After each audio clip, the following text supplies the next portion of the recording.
राजनीति परिवारों में भी दरार करा देती है और लोकसभा चुनाव नजदीक हैं तो परिवारों की लड़ाई भी खुलकर सामने आ गई है।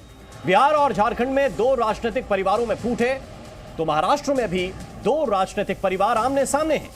उद्धव ठाकरे के चचेरे भाई मराठा क्षत्रप राज ठाकरे अब एनडीए का हिस्सा बनने की तैयारी में हैं।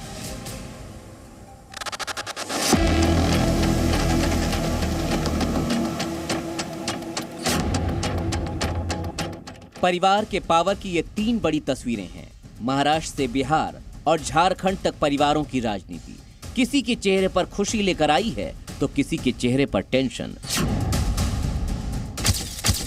राजनीतिक नफा नुकसान देखने समझने के बाद आखिरकार महाराष्ट्र नवनिर्माण सेना के अध्यक्ष राज ठाकरे अब एनडीए का हिस्सा बनने की तैयारी कर रहे हैं।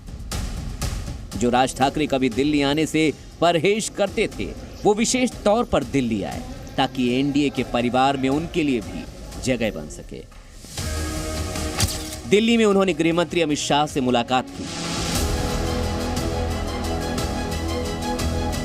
राज ठाकरे के एनडीए में शामिल होने का वैसे तो कोई औपचारिक ऐलान नहीं हुआ है, लेकिन चुनावी समय में अमित शाह जब किसी से अपने घर पर मिलते हैं तो माना यही जाता है कि वो शख्स या तो बीजेपी में शामिल होता है या फिर एनडीए का हिस्सा बनने जा रहा है।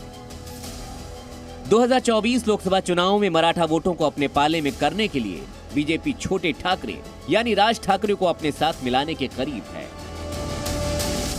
भारतीय जनता पार्टी महाराष्ट्र की जनता के सामने जीरो है। उनने शिवसेना को तोड़ने का काम किया और गद्दार सेना बनाई, उनके वो शून्य है।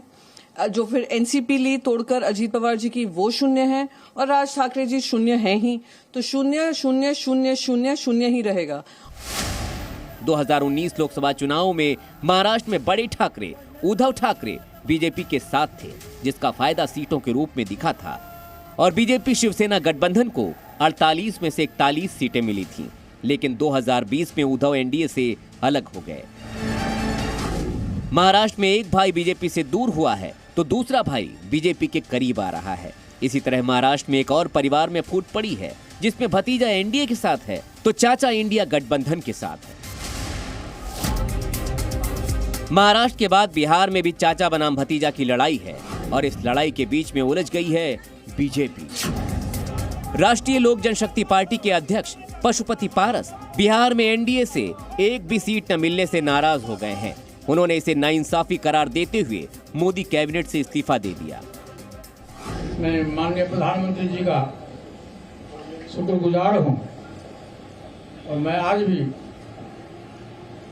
वो देश के नेता हैं, बड़े नेता हैं, लेकिन हमारी पार्टी के साथ और व्यक्तिगत रूप से हमारे साथ नाइंसाफी हुई, इसलिए मैं भारत सरकार के कैबिनेट मंत्री से मैं त्याग कर देता हूं। पशुपति पारस एनडीए में जितनी सीट मांग रहे थे बीजेपी ने नहीं दी। दूसरा, वो हाजीपुर सीट से लड़ना चाह रहे थे, उसे भी बीजेपी ने नहीं माना। हाजीपुर सीट पशुपति पारस के भतीजे चिराग पासवान को दे दी। हालांकि पशुपति पारस अभी एनडीए से अलग नहीं हुए हैं, लेकिन उनकी मौजूदगी अगले कुछ दिनों में महागठबंधन में दिखाई दे सकती है। आरजेडी ने तो पशुपति पारस के लिए महागठबंधन के दरवाजे भी खोल दिए हैं। एनडीए में तो नाइंसाफी होती ही है। अच्छा किया उन्होंने छोड़ दिया, उनको बहुत पहले ही छोड़ देना चाहिए था पारस जी को, और अच्छा किया उन्होंने छोड़ दिया, तो बहुत अच्छा डिसीजन है। आप लोग की तरफ आएंगे तो सर वेलकम करेंगे? एकदम वेलकम करेंगे हम तो सबसे पहले वेलकम करेंगे उनका। अब सवाल है, क्या पशुपति पारस आरजेडी के ऑफर को स्वीकार करेंगे और एनडीए के पेड़ से टूटकर महागठबंधन पेड़ का हिस्सा बनेंगे? पशुपति पारस के इस्तीफे पर जहां चिराग की पार्टी ने नेता पशुपति पारस पर हमला बोला है, वहीं बीजेपी सधी हुई प्रतिक्रिया दे रही है। पशुपति पारस जी कभी एनडीए में थे ही नहीं। अगर वो चुनाव हाजीपुर लड़ने जा रहे हैं तो एक अच्छा निर्णय उनका है कि अपने पाप का प्रायश्चित करने वो जा रहे हैं, क्योंकि वहां की जनता उनको सजा देगी और वो सजा जब मिलेगा तभी उनका पाप का प्रायश्चित होगा। जब उन्हीं के भतीजे का, जिसका हक भी बनता था, उनके पिताजी के जाने के बाद उत्तराधिकारी थे, उनको छोड़ के इनको सम्मान मिलते रहा और उसके बाद जब उसको नए लोगों को अवसर मिल रहा है तो इनको आशीर्वाद देना चाहिए और मिल कर करके आगे बढ़ाना चाहिए। लोकसभा चुनाव से पहले परिवार में फूट का सिलसिला आज झारखंड तक पहुंच गया। हेमंत सोरेन की भाभी और झारखंड मुक्ति मोर्चा की विधायक सीता सोरेन ने न सिर्फ पार्टी छोड़ी बल्कि कुछ ही घंटों के अंदर बीजेपी में भी शामिल हो गई। जेएमएम को यह झटका ऐसे वक्त में लगा है जब हेमंत सोरेन भ्रष्टाचार के आरोप में जेल में बंद हैं। सीता सोरेन ने जेएमएम छोड़ने और बीजेपी ज्वाइन करने की वजह भी बताई।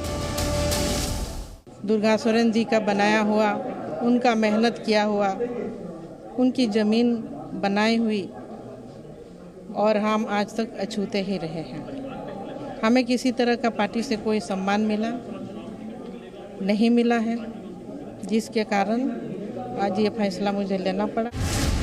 अब सवाल है कि क्या झारखंड में भी परिवार के कारण झारखंड मुक्ति मोर्चा में टूट होगी?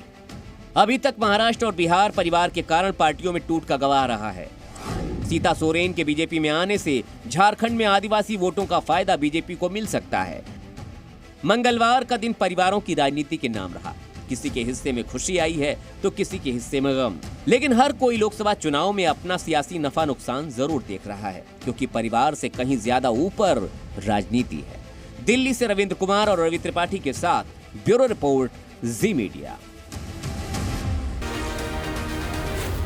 जी न्यूज़।